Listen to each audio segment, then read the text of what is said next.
Born on June 16, 1971, in East Harlem, New York City, Tupac was raised by his mother, Afeni Shakur, a former member of the Black Panther Party. His childhood was far from easy. The family often struggled financially, moving from place to place while trying to make ends meet. Despite the hardships, Tupac developed a deep love for poetry, acting, and storytelling. His mother encouraged him to read and express himself creatively. Those early poems would later become the emotional foundation of his music. In 1984, the family moved to Baltimore, Maryland. Tupac enrolled at the Baltimore School for the Arts, where he studied acting, poetry, jazz, and ballet. Many people are surprised to learn that before becoming one of hip-hop's biggest stars, he was training as a performer and actor. Teachers described him as charismatic, intelligent, and incredibly talented. Classmates remembered his confidence on stage and his ability to command attention whenever he performed. It was during this time that he formed a close friendship with Jada Pinkett, who would later become an actress. In 1988, Tupac moved again, this time to California.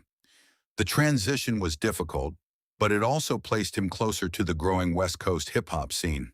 He continued writing poetry and rap lyrics, determined to build a career in music. His first major opportunity came when he joined the group Digital Underground as a roadie and backup dancer. It was a humble beginning, but Tupac used every chance to showcase his talent. Soon he appeared on the song Same Song, and listeners immediately noticed his powerful voice and confident delivery. In 1991, he released his debut album, Tupacalypse Now. The album addressed police brutality, poverty, racism, and violence in American cities. It sparked controversy, but it also established Tupac as a fearless new voice in hip-hop.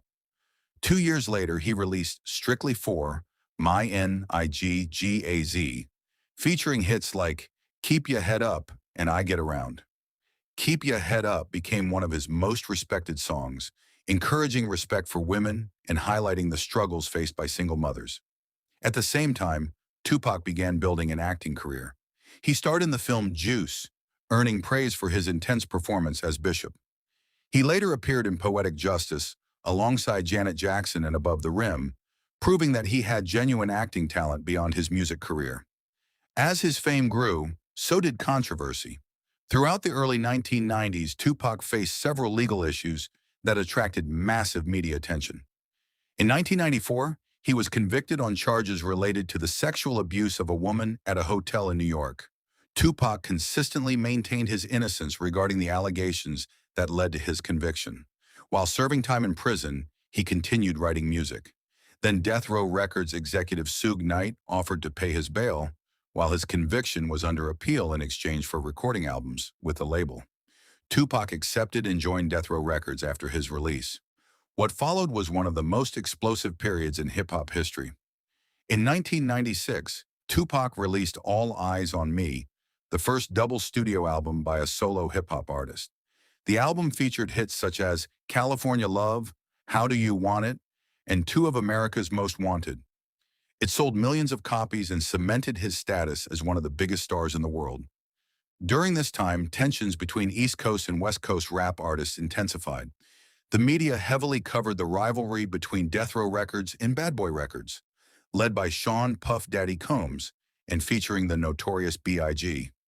Tupac openly criticized several figures in the industry through interviews and songs, and the rivalry became one of the most famous conflicts in music history. On September 7, 1996, Tupac attended a Mike Tyson boxing match in Las Vegas. After the event, an altercation occurred at the MGM Grand Hotel. Later that evening, Tupac was riding in a car with Suge Knight when another vehicle pulled alongside them. Gunfire erupted. Tupac was struck multiple times and rushed to the hospital in critical condition. For 6 days, doctors fought to save his life. On September 13, 1996, Tupac Shakur died from his injuries. He was only 25 years old. His murder shocked the world.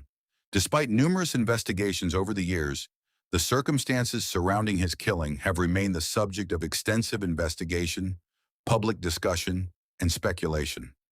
Yet Tupac's influence did not end with his death. Several posthumous albums were released, including The Don Illuminati, the 7-day theory, which had been recorded shortly before his death. His poetry was published in books, documentaries explored his life, and universities began studying his lyrics and cultural impact. Tupac was more than a rapper. He was a poet who wrote about pain and hope, an actor who brought intensity to every role, a young man who challenged authority and spoke openly about injustice. More than 25 years after his passing, his music continues to inspire new generations. Artists across hip-hop, R&B, and even rock cite him as an influence. His songs are still streamed millions of times, and his message continues to resonate around the world. From a struggling childhood in New York to becoming one of the most influential artists in history, Tupac Shakur lived a life marked by talent, controversy, passion, and ambition. His voice may have been silenced in 1996, but his legacy remains louder than ever.